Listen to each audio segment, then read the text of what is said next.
ಈ ದಿನ.comಗೆ ಸ್ವಾಗತ. ನಾನು ಶ್ರೀಯಂ ಪವಿತ್ರ. ರಾಜ್ಯದ ಕರಾವಳಿಯ ದಕ್ಷಿಣ ಕನ್ನಡ ಜಿಲ್ಲೆಯಲ್ಲಿ ಮತ್ತೊಬ್ಬ ಯುವಕನ ಹತ್ಯೆಯಾಗಿದೆ.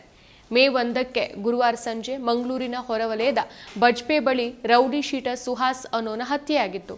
ಅದಾಗಿ ತಿಂಗಳು ಕಳೆಯೋದ್ರೊಳಗೆ ಅಂದ್ರೆ ಮೇ 27ಕ್ಕೆ ಸಂಜೆ ಬಂಟ್ವಾಳದ ಕುರಿಯಾಳ ಗ್ರಾಮದ ಏರಾಕೋಡಿ ಎಂಬಲ್ಲಿ ಪಿಕಪ್ ಚಾಲಕ ಅಬ್ದುಲ್ ರೆಹಮಾನ್ ಅವರ ಕೊಲೆಯಾಗಿದೆ. ಸುಹಾಸ್ ಹತ್ಯೆಗೂ 4 ದಿನ ಮುಂಚೆ ಅಂದ್ರೆ ಏಪ್ರಿಲ್ 27, 2025ಕ್ಕೆ ಮಂಗಳೂರು ನಗರದ ಹೊರವಲಯದ ಕುಡುಪು ಬಳಿಯ ಭಟ್ರ ಕಲ್ಲುರ್ಟಿ ದೇವಸ್ಥಾನದ ಸಮೀಪ ಕೇರಳದ ವೈನಾಡ್ ಮೂಲದ ಅಶ್ರಫ್ ಅನ್ನೋ 36 ವರ್ಷದ ಯುವಕನನ್ನ ಗುಂಪು ಹತ್ಯೆ ನಡೆಸಿತ್ತು. ಈ ಎಲ್ಲ ಘಟನೆಗಳಿಗೆ, ಈ ಎಲ್ಲ ಹತ್ಯೆಗಳಿಗೆ ಕೋಮು ದ್ವೇಷವೇ ಕಾರಣ ಅನ್ನೋದು ಜಿಲ್ಲೆಯ ಜನರ ಆರೋಪ. ಕೆಲ ಪ್ರಕರಣಗಳ ಹಿನ್ನೆಲೆ ಸಹ ಕೋಮು ಕಾರಣಕ್ಕೇನೆ ಕೊಲೆಗಳು ನಡೀತಾ ಇದೆ ಅನ್ನೋದನ್ನ ಸಾಬೀತುಪಡಿಸಿದೆ.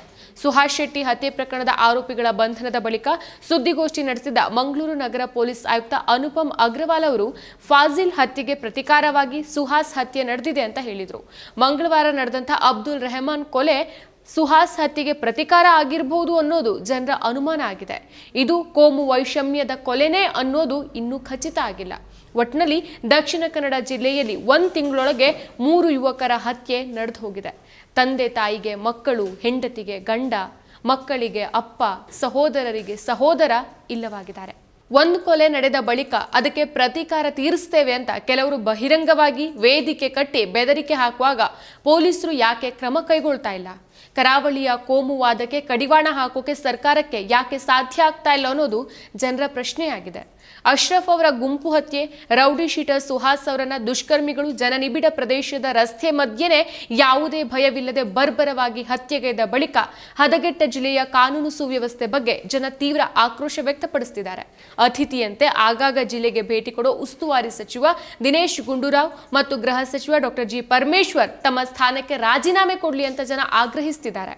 ಅಶ್ರಫ್ ಮತ್ತು ಸುಹಾಸ್ ಹತ್ಯೆ ಕೆಲ ದಿನಗಳ ಬಳಿಕ ಮಂಗಳೂರಿಗೆ ಭೇಟಿ ನೀಡಿದ್ದ ಗೃಹ ಸಚಿವರು ಮತ್ತು ಜಿಲ್ಲಾ ಉಸ್ತುವಾರಿ ಸಚಿವರು ಉನ್ನತ ಅಧಿಕಾರಿಗಳ ಜೊತೆ ಸಭೆ ನಡೆಸಿದ್ರು. ಆ ಬಳಿಕ ಸುದ್ದಿಗೋಷ್ಠಿಯಲ್ಲಿ ಮಾತನಾಡಿದಂತಹ ಗೃಹ ಸಚಿವರು ಜಿಲ್ಲೆಯಲ್ಲಿ ಕೋಮುವಾದಕ್ಕೆ ಕಡಿವಾಣ ಹಾಕೋ ಮಾತುಗಳನ್ನು ಆಡಿದ್ರು. ದಕ್ಷಿಣ ಕನ್ನಡ ಮತ್ತು ಉಡುಪಿ ಜಿಲ್ಲೆಗಳಿಗೆ ಕೋಮು ದ್ವೇಷ ನಿಗ್ರಹ ದಳ ಆರಂಭಿಸುವುದಾಗಿ ಘೋಷಿಸಿದ್ರು. ಗೃಹ ಸಚಿವರು ಸುದ್ದಿಗೋಷ್ಠಿ ನಡೆಸಿ ತೆರಳಿದ ಬೆನ್ನಿಗೆ ಜಿಲ್ಲೆಯ ಪ್ರತಿನಿಧಿಯೊಬ್ಬರು ಸೇರಿದಂತೆ ಕೆಲ ಸಂಘಟನೆಯ ಮುಖಂಡರು ಬಹಿರಂಗವಾಗಿ ಕೋಮು ದ್ವೇಷದ ಭಾಷಣ ಮಾಡಿದ್ದಾರೆ. ಹಲವರು ಸಾಮಾಜಿಕ ಜಾಲತಾಣಗಳಲ್ಲಿ ಕೋಮು ದ್ವೇಷ ಹರಡೋ ಪ್ರಯತ್ನ ಮಾಡಿದ್ದಾರೆ. ಈ ಎಲ್ಲದರ ನಡುವೆ ಮಂಗಳವಾರ ಬಂಟ್ವಾಳದ ಅಬ್ದುಲ್ ರೆಹಮಾನ್ ಕೊಲೆ ನಡೆದು ಹೋಗಿದೆ. ಅವರ ಜೊತೆಗಿದ್ದಂತ ಮತ್ತೊಬ್ಬ ಯುವಕನ ಕೊಲೆ ಯತ್ನ ನಡೆದಿದೆ. ಈ ಬೆಳವಣಿಗೆಯಿಂದ ಜಿಲ್ಲೆಯ ಜನ ಬೇಸತ್ತು ಹೋಗಿದ್ದಾರೆ. ಕೋಮುವಾದಕ್ಕೆ ಕಡಿವಾಣ ಹಾಕೋಕೆ ಸಾಧ್ಯ ಆಗದ ರಾಜ್ಯ ಸರ್ಕಾರದ ವಿರುದ್ಧ ತೀವ್ರ ಆಕ್ರೋಶ ವ್ಯಕ್ತವಾಗ್ತಾ ಇದೆ. ಮಂಗಳವಾರ ಅಬ್ದುಲ್ ರೆಹಮಾನ್ ಕೊಲೆ ನಡೆದ ಬಳಿಕ ಮಾಧ್ಯಮಗಳಿಗೆ ಪ್ರತಿಕ್ರಿಯಿಸಿದ ಮುಖ್ಯಮಂತ್ರಿ ಸಿದ್ದರಾಮಯ್ಯನವರು ಆರೋಪಿಗಳನ್ನ ಕೂಡಲೇ ಬಂಧಿಸುವಂತೆ ಪೊಲೀಸರಿಗೆ ಹೇಳಿದ್ದೇನೆ ಅಂತ ಅಂದಿದ್ರು. ದಕ್ಷಿಣ ಕನ್ನಡ ಜಿಲ್ಲಾ ಉಸ್ತುವಾರಿ ಸಚಿವ ದಿನೇಶ್ ಗುಂಡೂರಾವ್ ಅವರು ಸಾಮಾಜಿಕ ಮಾಧ್ಯಮಗಳಲ್ಲಿ ಪೋಸ್ಟ್ ಹಾಕಿ ಮಂಗಳೂರಿನ ಕೊಳತ್ತ ಮಜಲು ಬಳಿ ಅಬ್ದುಲ್ ರೆಹಮಾನ್ ಅನ್ನೋ ವ್ಯಕ್ತಿ ಹತ್ಯೆ ಖಂಡನೀಯ, ಘಟನೆಗೆ ನೈಜ ಕಾರಣ ತಿಳಿದಿಲ್ಲ.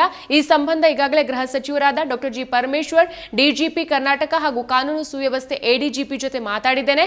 ದಕ್ಷಿಣ ಕನ್ನಡ ಜಿಲ್ಲೆಯ ಶಾಂತಿ ಹಾಳು ಮಾಡೋ ದುಷ್ಟ ಯತ್ನವೊಂದು ವ್ಯವಸ್ಥಿತವಾಗಿ ನಡೀತಿದೆ. ಈ ಘಟನೆ ಇದರ ಭಾಗ ಅಂತ ಕಾಣಿಸ್ತಾ ಇದೆ. ಜಿಲ್ಲೆಯ ಕಾನೂನು ಸುವ್ಯವಸ್ಥೆ ಕಾಪಾಡೋಕೆ ಜಿಲ್ಲಾಡಳಿತಕ್ಕೆ ಕಠಿಣ ಸೂಚನೆಯನ್ನು ಕೊಟ್ಟಿದ್ದೇನೆ. ಜನರು ಯಾವುದೇ ವದಂತಿಗಳಿಗೆ ಕಿವಿಗೊಡಬಾರದು ಅಂತ ಮನವಿ ಮಾಡ್ತೇನೆ ಅಂತ ಬರೆದುಕೊಂಡಿದ್ರು. ಜಿಲ್ಲಾ ಉಸ್ತುವಾರಿ ಸಚಿವರ ಈ ಪೋಸ್ಟ್ಗೆ ಜನ ಆಕ್ರೋಶದ ಪ್ರತಿಕ್ರಿಯೆಗಳನ್ನು ಕೊಟ್ಟಿದ್ದಾರೆ.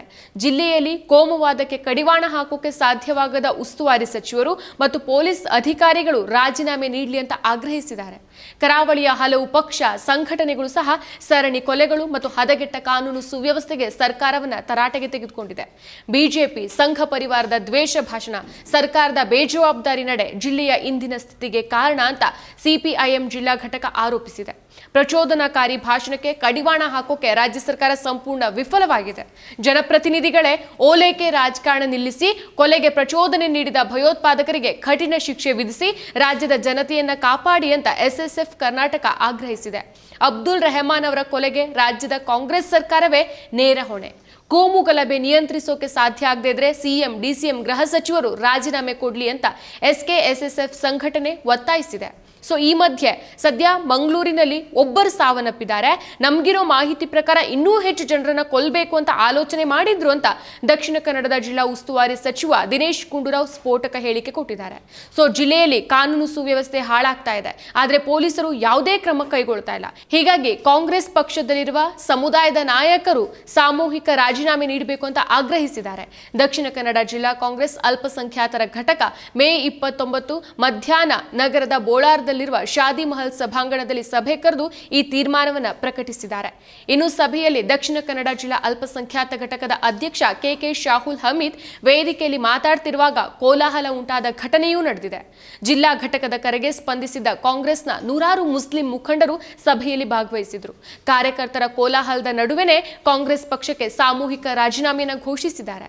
ಜಮೀರ್ ಖಾನ್ ಅವರ ಮೊಬೈಲ್ನಲ್ಲಿ ದಕ್ಷಿಣ ಕನ್ನಡ ಜಿಲ್ಲಾ ಅಲ್ಪಸಂಖ್ಯಾತ ಘಟಕದ ಅಧ್ಯಕ್ಷ ಕೆಕೆ ಶಾಹುಲ್ ಹಮೀದ್ ಅವರಿಗೆ ಗುರುವಾರ ಬೆಳಿಗ್ಗೆ ಕರೆ ಮಾಡಿದ್ದ ಸಿಎಂ ಸಿದ್ದರಾಮಯ್ಯನವರು ಸಾಮೂಹಿಕ ರಾಜೀನಾಮೆಯಿಂದ ಹಿಂದೆ ಸರಿಯುವಂತೆ ಮನವಿ ಮಾಡಿದ್ರೂ ಸಹ ರಾಜೀನಾಮೆ ನಿರ್ಧಾರವನ್ನು ಬಹಿರಂಗವಾಗಿಯೇ ಘೋಷಿಸಿದ್ದಾರೆ.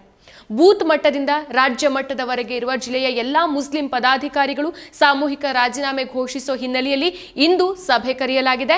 ನಮ್ಮ ಸರ್ಕಾರ, ನಮ್ಮ ನಾಯಕರು ಇನ್ನಾದ್ರೂ ಎಚ್ಚೆತ್ತುಕೊಳ್ಳುತ್ತಾ ಕಾದ್ ನೋಡೋಕೆ ಸಾಮೂಹಿಕ ರಾಜೀನಾಮೆ ನಿರ್ಧಾರವನ್ನ ನಮ್ಮ ಕೋರ್ ಕಮಿಟಿ ಸಭೆಯಲ್ಲಿ ನಿರ್ಧಾರ ಮಾಡಿದ್ದೇವೆ. ಹಾಗಾಗಿ ಎಲ್ಲರೂ ಸಾಮೂಹಿಕ ರಾಜೀನಾಮೆ ನೀಡ್ತಿದ್ದೇವೆ ಅಂತ ದಕ್ಷಿಣ ಕನ್ನಡದ ಜಿಲ್ಲಾ ಅಲ್ಪಸಂಖ್ಯಾತ ಘಟಕದ ಅಧ್ಯಕ್ಷ ಕೆಕೆ ಶಾಹುಲ್ ಹಮೀದ್ ತಿಳಿಸಿದ್ದಾರೆ. ನಮಗೆ ನಿಮ್ಮ ರಾಜಕೀಯ ಬೇಡ, ಜಿಲ್ಲೆಯಲ್ಲಿ ನಮ್ಮವರ ಕೊಲೆ ಎಷ್ಟಾಗಿದೆ, ಜಿಲ್ಲೆಗೆ ಸಿಎಂ ಸಿದ್ದರಾಮಯ್ಯ, ಡಿಸಿಎಂ ಡಿಕೆ ಶಿವಕುಮಾರ್ ಆಗಮಿಸಬೇಕು, ಅಮಾಯಕರ ಸಾವಿಗೆ ನ್ಯಾಯ ಕೊಡಿಸಬೇಕು ಅಂತ ಪಟ್ಟು ಹಿಡಿದಿದ್ದಾರೆ. ಸೊ ಮುಸ್ಲಿಂ ಮುಖಂಡರು ಕಾಂಗ್ರೆಸ್ ನಾಯಕರನ್ನ ತರಾಟೆಗೆ ತೆಗೆದುಕೊಳ್ತಾ ಇರುವಂತಹ ವಿಡಿಯೋ ಸಾಮಾಜಿಕ ಜಾಲತಾಣಗಳಲ್ಲಿ ಹರಿದಾಡ್ತಾ ಇದೆ. ಮತ್ತಷ್ಟು ವಿಶೇಷ ವಿಡಿಯೋಗಳನ್ನು ನೋಡಲು ಮತ್ತು ಹೊಸ ವಿಡಿಯೋಗಳ ಬಗ್ಗೆ ತಿಳಿಯಲು ಈ ದಿನ .com ಯೂಟ್ಯೂಬ್ ಚಾನೆಲ್ ಸಬ್ಸ್ಕ್ರೈಬ್ ಮಾಡಿ ಮತ್ತು ಬೆಲ್ ಐಕಾನ್ ಕ್ಲಿಕ್ ಮಾಡಿ.